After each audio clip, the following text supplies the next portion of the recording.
छी ये।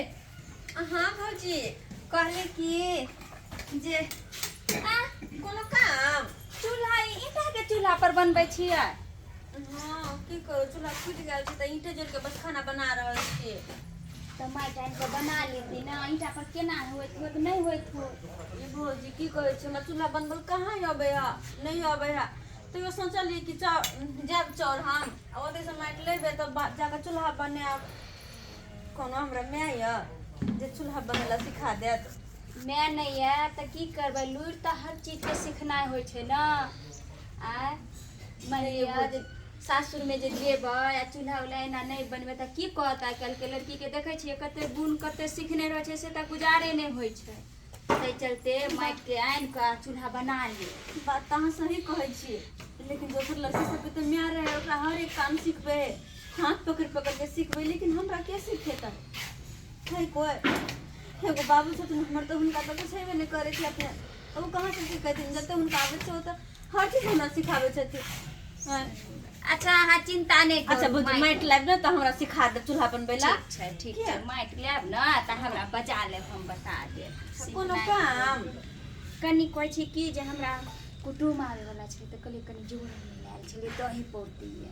पर हमरा पास तऽ जोरन नहीं है, नहीं है जोरन। बुझियो तो हम की करबै। अच्छा लो लेबै दूसरे कतौ से देखबै नहीं तऽ खरीदे के लो एबै। कहली कि मन बड़ उदास लागैया, की होइया कोनो बात नहीं तऽ देखैत रहै छली चहल पहल रहै छली। आइ तऽ एकदम अहाँ साफे मुरझायल लगै छै, लोग मन एकदम दुखी।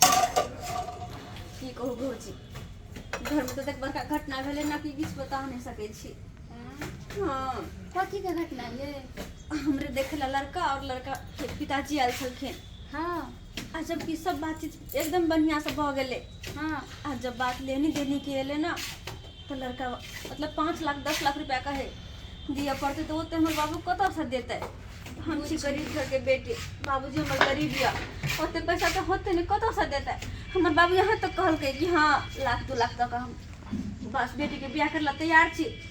लेकिन लड़का के बाबूजी और लड़को 5-10 लाख रुपया मांगे, सोन मांगे, कहाँ से देते हमर बाबूजी। बुझियो से नहीं ना बुझे छै आइ काल्हि आदमी। हम ही देखियो ननद के जे बियाह केलियै तब बुझियो कि 5 लाख रुपया तिलक देलियै आ तैमे सोना ढेर भर देलियै, जते बर्तन होइया से देलियै, अपाची गाड़ी देलियै। आ तैयो बुझियो कि तैयो लड़का वाला खुश न, तैयो बुझियो कि मन मुटाव जैसा से तो एते देलिए से तो बुझियो कि कोई छै। आप तो गरीब आदमी के अगर नहीं रहते तो की होता। 50,000 में बियाह होइ छै, 1 लाख में बियाह होइ छै। तो बात बुझलिए, लेकिन की गरीब के पास पैसा नहीं रहते हुनकर बेटी के बियाह नहीं होते की। वह न कोई छै के यह चिंता से हमर बाबूजी घर से बाहर निकल छथिन। और हमरा तो एहि बात के टेंशन होइया यहाँ पैसा के जुगाड़ में कि जाय छी कतौ देखे छी गांव घर में केकरो से मांगे छी। हमरा तो यह बात की टेंशन होइया कि पता नहीं हमर बाबू कहाँ होते नहीं होते, केना होते नहीं होते से नहीं हमरा समझ में आवेया। अच्छा चिंता नहीं करू, जे हेतै से तऽ भगवान पर भरोसा रखू। आ कहै छै बेटी छै तऽ चिंता किया केना नहीं होते। अब कतौ से तऽ आप कर्जा लिया या चाहे कोई छै जकरा जमीन रहे आ चाहे नहीं रहे, कोनो व्यवस्था कऽ के तऽ बेटी के विवाह करहे के छै। चिंता नहीं करू, कन हम जाय छियै कि कुटुम एतै तऽ ताहि के लिए जे छै हमरा जरूरी ठीक नहीं चिंता करू। चिंता करे से यह कहै छै कि बेटी विवाह करे से आदमी कते सोचे पड़े छै आइ के दुनिया में।